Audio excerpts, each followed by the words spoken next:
But there's a saying, I think, if you literally take art, the letters of art out of the word earth, you're just left with eh, which is quite a really funny kind of way of like, you've got nothing. So once you start taking the art out of things, nothing exists. There's little meaning to things. And I think we don't realize how much we rely on it.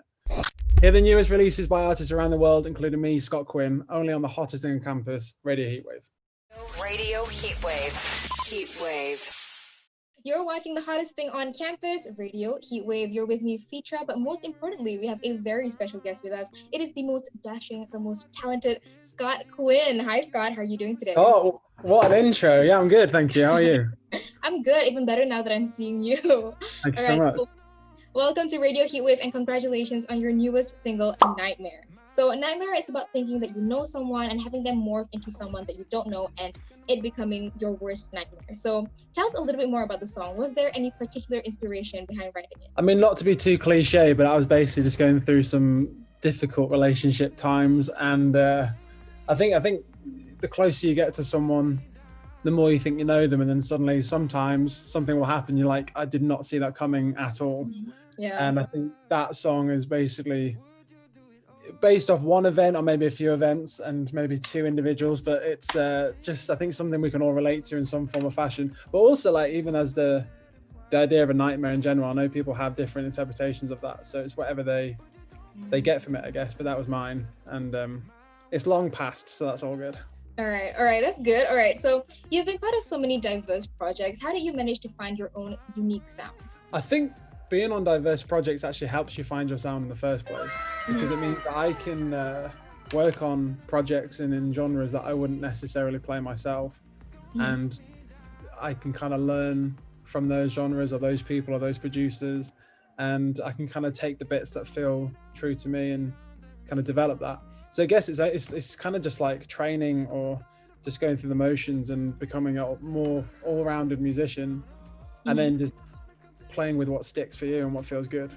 I see. So you've even said that music is almost second nature to you and that you can't see yourself doing anything aside from it. So you've even written songs for Keith Urban and for the chart-topping album BTS World. So what's been your favorite project to work on so far?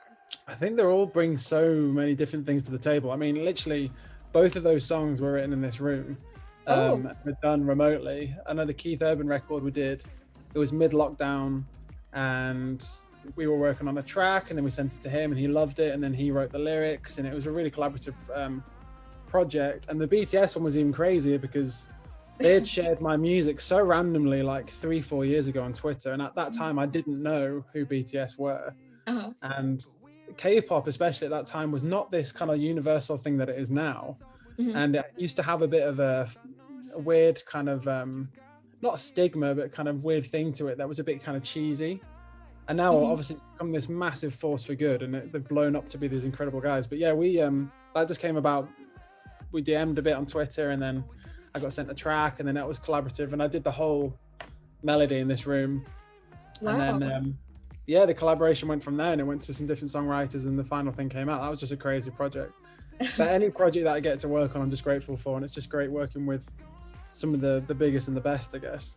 Very fortunate for that. Yeah, all right. So Nightmare will be featured on your debut EP, Better For Me, which is set for release in 2021.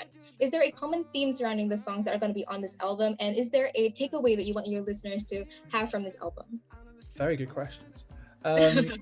It's a 4-track EP, and the kind of theme runs in order. If you listen to it in order, it's basically from the start to the end of a quite tumultuous relationship. And I think there are parts in there that people will definitely relate to, but I think there's also some vulnerability in there that I think people find refreshing.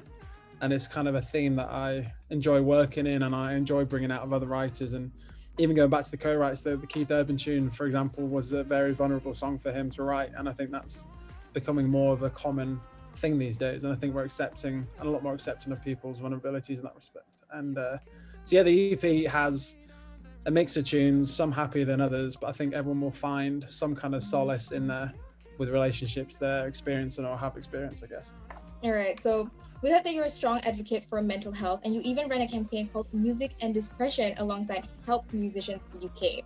So why do you think that speaking up about mental health is so important? I just think, I mean, I've experienced, I had a bad bout of depression at my first year of university, and it was just a mix of Mine was very circumstantial, but I've been fortunate to I've never felt that stigmatized by it, or if I have, I've always been willing to kind of speak up. I think there's just a confidence in knowing myself, and I take a lot of interest and passion in mental health and psychology, and that's always been a passion of mine.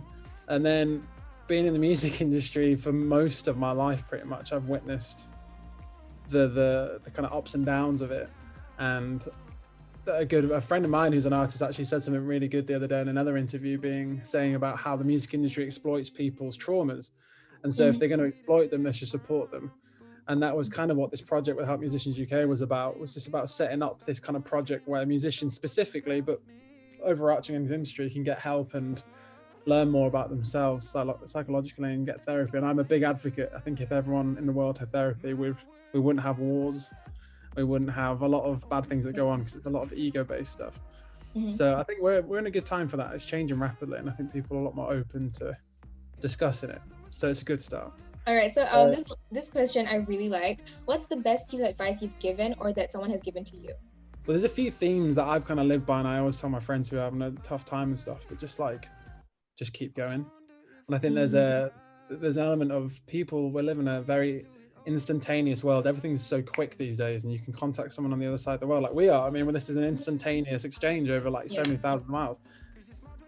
And so we've forgotten the idea of craft and how long things take, and this whole idea of 10,000 hours to perfect your craft. And I think it's just slow down, take stock and enjoy the journey as well, because all of this, there's no destination. You're never going to get to a point where you're complete.